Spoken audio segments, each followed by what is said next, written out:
Minnesota governor candidate for governor is Tom Emmer. So he's running for governor, of course, a Republican. And he's got an idea on how to cut back. So the government's got deficit issues, of course, in Minnesota as well. So should we take it from people who can afford it? The higher brackets, of course not. He's a Republican. No, he must protect the rich. He's got a great idea on who you can take it from. Bartenders and waitresses. Stay classy, man. Stay classy, Minnesota. He says, oh, yeah, they make, with the tips that they get to take home, he says, there are some people earning over $100,000 a year for these bartenders and waitresses. Unacceptable. First of all, I don't know who he's referring to. I don't know how many shifts they're working. I don't know which planet the bartenders or waitresses are getting $100,000. But, apparently they're making too much money. And he says the problem is it's hurting the business owners. The people who own the restaurants and the bars, those poor guys, they're just not making enough anymore because all those damn waitresses are taking home so much money. So he wants to cut their minimum wage. Now, if they're making minimum wage, how are they making $100,000? Now, look, to be fair, in Minnesota, their minimum wage for waiters and waitresses is higher than some of the other states. In some of the states, it's $2.13, and then they get tips on top. In Minnesota, it could be from $5.25 to $7.25, and then you get tips. But still, you'd have to work a hell of a lot of shifts to get $100,000 based on that. And he says, no, not good enough. I still want to cut them.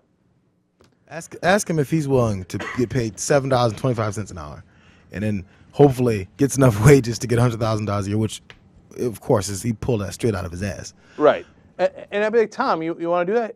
Look, you get tips on top. You get tips on top. I mean, you're going to live large, right? Wait, not me. Not me. No, I want to be rich.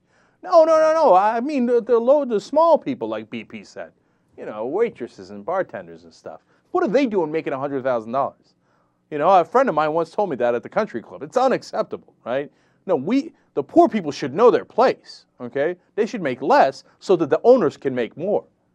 It's the Republican way. I am always amazed that they say it with a straight face.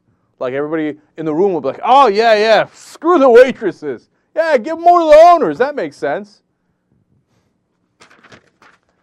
Okay. Yes.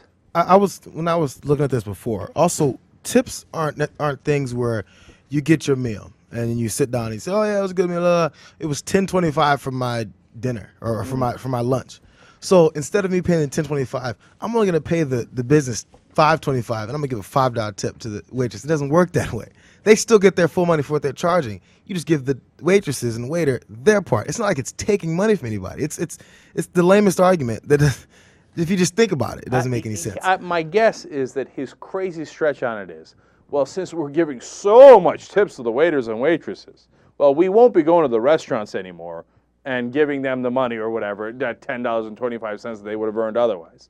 It's because people are sick of going to restaurants and seeing how rich their waitresses are. Or at least they are at the country club. They think they should be even lower. They're the small people. We should take more from them and give it to us, obviously. Jay, you're no good at this Republican thing, man. You just don't get the way they think. That's your problem.